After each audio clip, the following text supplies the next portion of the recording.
Hi, I'm Kav, I'm 31 and I'm from Chorley in Lancashire.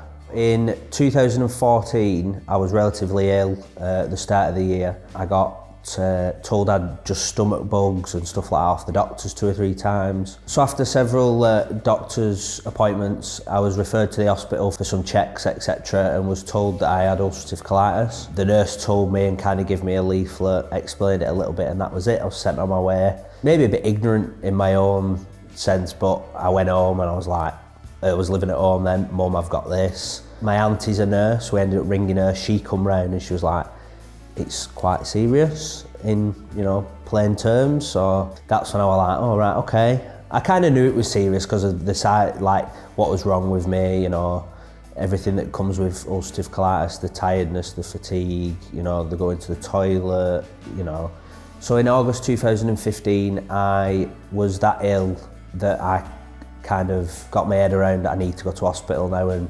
admit myself, which I did. So after about 10 days in hospital on my first admission, the doctors had said we have to see how you are in a few days and after some tests. So after 10 days, I was seen by the doctor and told that I would need an operation and to have a ileostomy formed. And I knew it was coming, I think it was the inevitable really. There was a slight bit of hope that it wouldn't happen, but I knew it was for the best. I didn't really know much about the whole operation or anything like that. It wasn't until a couple of days after I was transferred to a different hospital at Preston and the surgeon come to see me and he explained everything and put me at ease really. So I did about 10 days in hospital recovery after my operation and then I was sent out into the big wide world back home. When I got home it was back to normal life. I was off work, I kind of just took it easy. I didn't really want to overdo it, so I didn't really rush into anything. I think I was off work for another 2 months, something like that. With my job being quite physical, I think it was the best option. I think I did 2.5 months at home. When I did go back, I was on light duties for a couple of weeks and then eased my way back into doing my normal role at work. I think the quality of products is really important, as every other ostomate does probably, because it's day-to-day life, it's activities, it's work. I mean, there's the factor of leakages, pouches breaking down, different things. I've had a few incidents, while I've been out and at work especially.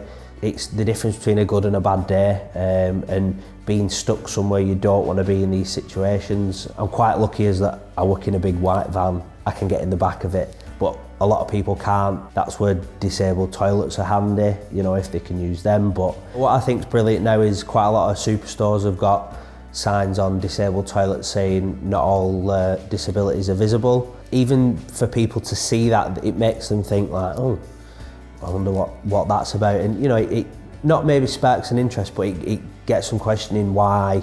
I've had no personal, experiences where I've had not anything negative, like I've been swimming and I've done umpteen different things where people have seen what's under my top, and touch wood, I've never had any bad experiences, but there's always the thing of, it's rude to stir, as you're told when you're little.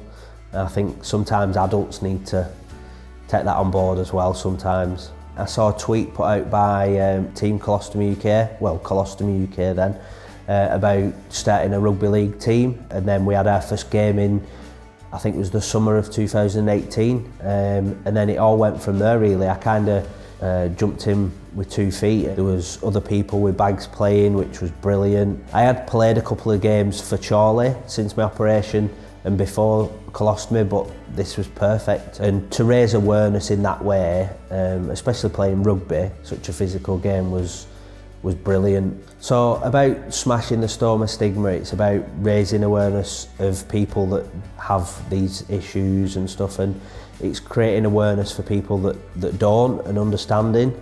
It's about not everyone's the same, don't judge a book by its cover, you don't know what people are going through, etc.